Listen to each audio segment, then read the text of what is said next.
Assalamualaikum warahmatullahi wabarakatuh. Perkenalkan, nama saya Irayanti, NIM 09105804221118. Jadi, di video kali ini saya akan membahas tentang birokrasi dalam perspektif politik dan administrasi. Apa sih itu birokrasi? Jadi, birokrasi adalah suatu prosedur yang efektif dan efisien yang didasari oleh teori dan aturan yang berlaku, serta memiliki spesialisasi suatu tujuan yang telah disepakati dalam sebuah organisasi, instansi, dan lembaga pemerintah. Selanjutnya, teori-teori birokrasi, di mana teori-teori birokrasi itu terbagi menjadi 4. Yang pertama, teori rasional administratif model, di mana model ini dikembangkan oleh seorang sosiolog Jerman, yaitu Max Weber pada tahun 1922, yang menyatakan bahwa birokrasi yang ideal adalah birokrasi yang berdasarkan pada sistem peraturan yang rasional dan tidak berdasarkan pada paternalisme, kekuasaan, dan karisma. Teori yang kedua yaitu teori Power Block Model, di mana teori ini berdasar pada pemikiran bahwa birokrasi merupakan alat penghalang atau blok rakyat dalam melaksanakan kekuasaan. Teori yang ketiga yaitu teori Bureaucratic Oversaville Model.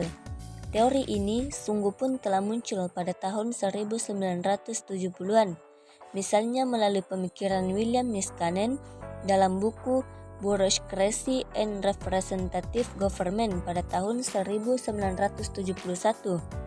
Sebagai respon terhadap teori birokrasi Weber maupun teori Marx, tetapi teori ini baru menguat pada 2 dekade terakhir seiring dengan munculnya pemerintahan neoliberal di beberapa negara seperti Amerika, Inggris, Australia, Kanada, dan Selandia Baru. Teori yang keempat yaitu teori New Public Service Model. Teori New Public Service Model merupakan teori antitesa atau penentangan terhadap pemikiran bahwa peranan birokrasi hendaknya diserahkan kepada mekanisme pasar.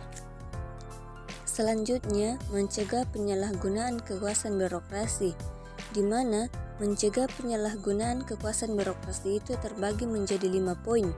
Poin yang pertama itu netralisasi birokrasi. Poin yang kedua, pengaturan dan pembatasan sumber kekuasaan. Poin yang ketiga, memperkuat partisipasi publik. Yang keempat, menjadikan birokrasi sebagai institusi terbuka. Dan poin yang kelima itu, membangun responsibilitas birokrasi. Selanjutnya, bagaimana birokrasi lahir? Birokrasi adalah sebuah institusi yang lahir sebagai produk dari sebuah proses sosial yang panjang dan kompleks. Berbeda dengan organisasi semacam perusahaan swasta yang proses kelahirannya dapat berlangsung sederhana asalkan ada modal dan kemauan perseorangan. Organisasi birokrasi lahir dari serangkaian prosedur yang berliku dan menyangkut kontekstualitas sosial yang hampir universal pada suatu masyarakat. Selanjutnya, peran dan fungsi spesifik birokrasi, di mana peran ini terbagi menjadi 4. Yang pertama, peran dalam proses input. Dalam proses input, birokrasi dapat berperan untuk memberikan usulan dan pendapat atau menyampaikan aspirasi kepada lembaga legislatif untuk diproses menjadi sebuah kebijakan atau polisi ataupun peraturan regulation. Peran yang kedua yaitu peran dalam proses legislatif.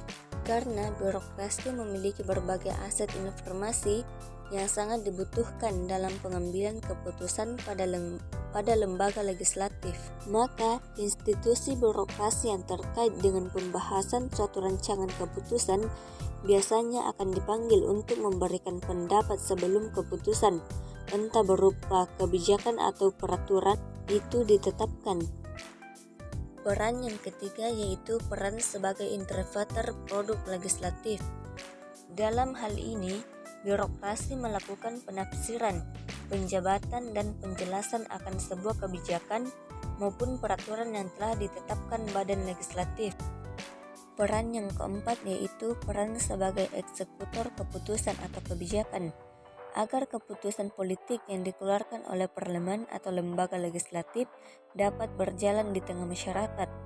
Maka birokrasi bertugas untuk mengimplementasikan keputusan-keputusan itu.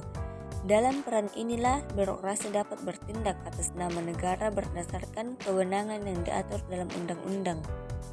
Jadi selanjutnya model pengendalian birokrasi, di mana model pengendalian birokrasi itu terbagi menjadi 4 bagian.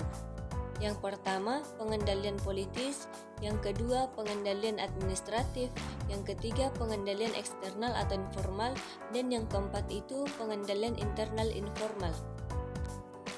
Jadi sekian presentasi kali ini. Billahi fi sabilil haq, astabiqul khairat. Assalamualaikum warahmatullahi wabarakatuh.